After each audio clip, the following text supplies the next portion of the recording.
Hi, this is Sadie Ship recording Carol Golding. for the MLK assassination. Okay, thank you for doing this. My first question is, where were you on April 14th, 1968, when Martin Luther King was assassinated? Hello, my name is Julie Kelley.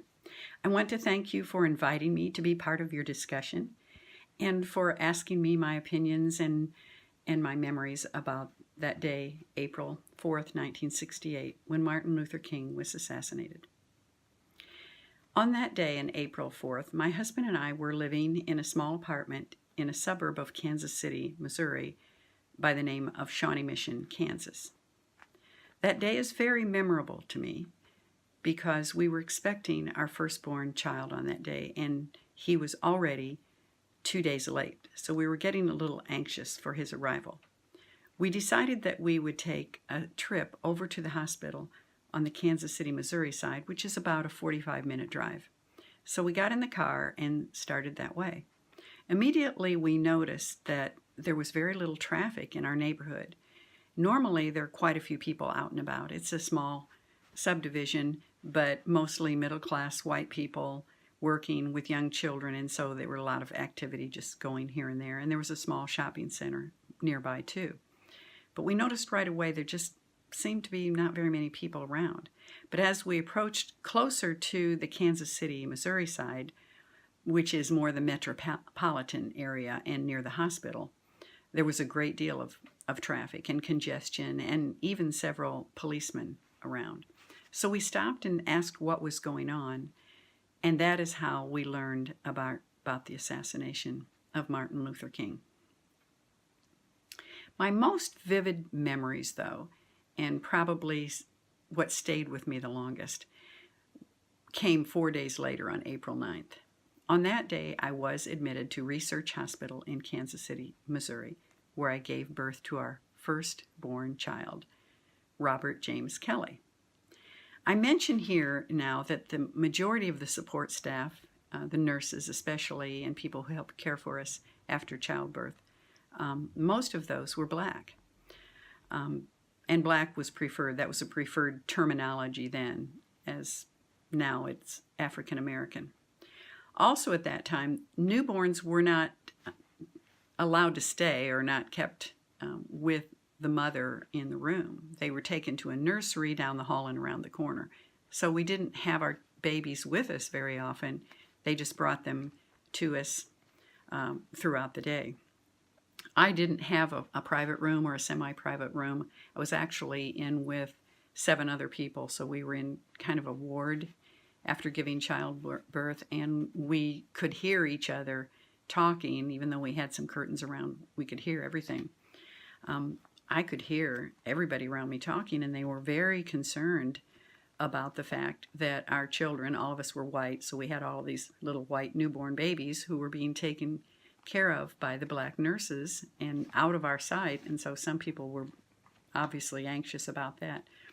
I really wasn't concerned about it that much because I haven't had much experience in being around other people, different people, or being prejudiced. It didn't concern me at the time, but it soon became very obvious that there was a genuine fear that, the very people who had just lost their beloved leader, Martin Luther King, were now being entrusted with the care of little white children when their beloved leader had been assassinated by a white person.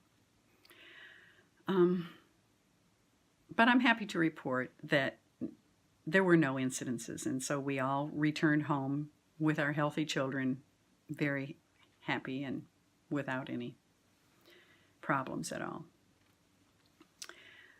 What happened next is not as easy to retell because even though it was not as stressful as it had been in the hospital, it just seemed that once it was over, the nation was having a lot of difficulty healing. I think what was happening is that many of us were just in shock, that we just couldn't really believe that anyone would hate someone so much for the the color of their skin, for one thing, or the fact that they were preaching tolerance and peacefulness and nonviolence, and that would stoke such fear in a person that they would want to kill that person. Another human being just wanting a chance at life, at the same things that we have, a good life, a peaceful life, and wanting the best for their children. I think we struggled with that afterwards for a long time. I think our nation was a nation really just filled with shame. But as a nation, we did heal. It was slow and sometimes very subtle, but changes came about, and I do think that it brought us, the black people and the white people, together more. I could see it and I could feel it, and especially I think in the 70s and the 80s and the 90s, we seemed to be getting along better and accepting people.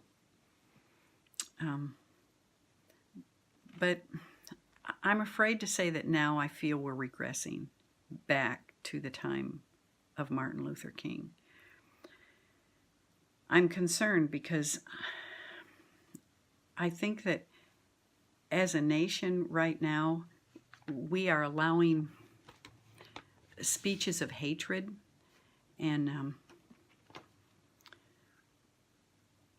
an atmosphere maybe of intolerance, mistrust, revenge maybe, to take control of our lives. I hate to see that happen. I'm hoping that all of us have learned from MLK, from his life and from his death, that no one wins when that atmosphere prevails. So in closing, I want to say once again, thank you for including me and my thoughts and my memories in your discussion. And I was very happy to do this for my grandson, James. I have the pleasure to present to you Dr. Martin Luther King, Jr.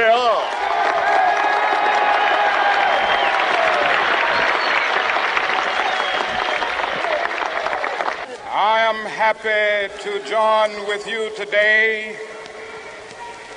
in what will go down in history as the greatest demonstration for freedom in the history of our nation.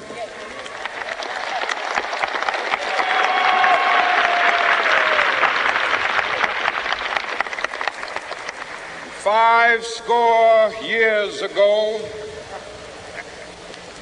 a great American in whose symbolic shadow we stand today signed the Emancipation Proclamation. This momentous decree came as a great beacon light of hope to millions of Negro slaves who had been seared in the flames of withering injustice. It came as a joyous daybreak to end the long night of their captivity. But 100 years later, the Negro still is not free. 100 years later,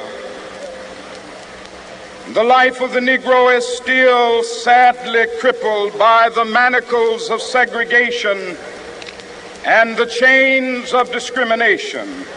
100 years later, the Negro lives on a lonely island of poverty. I have a dream that one day this nation will rise up and live out the true meaning of its creed.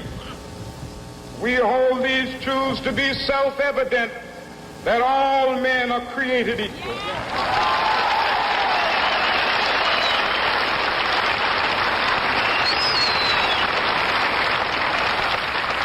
I have a dream that one day on the red hills of Georgia, sons of former slaves and the sons of former slave owners will be able to sit down together at the table of brotherhood. I have a dream that one day Even the state of Mississippi, a state sweltering with the heat of injustice, sweltering with the heat of oppression, will be transformed into an oasis of freedom and justice. I have a dream. My 4 little children will one day live in a nation where they will not be judged by the color of their skin, but by the content of their character. I have a dream today.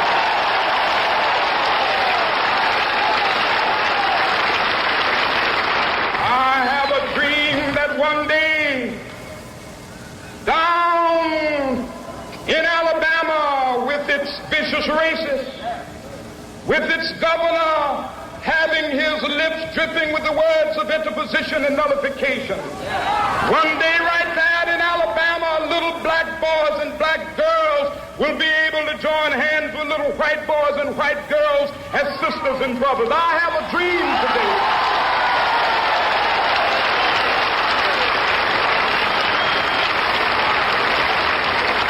I have a dream that one day every valley shall be exalted.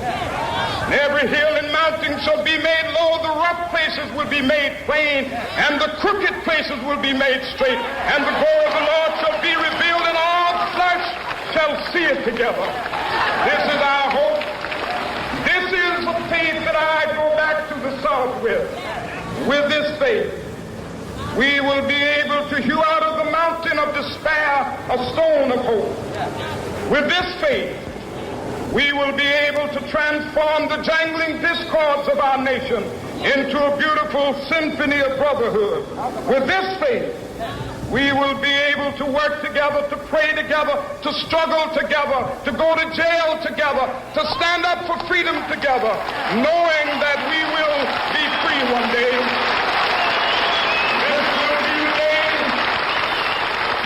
This will be the day when all of God's children be able to sing with new meaning, my country, tears of thee.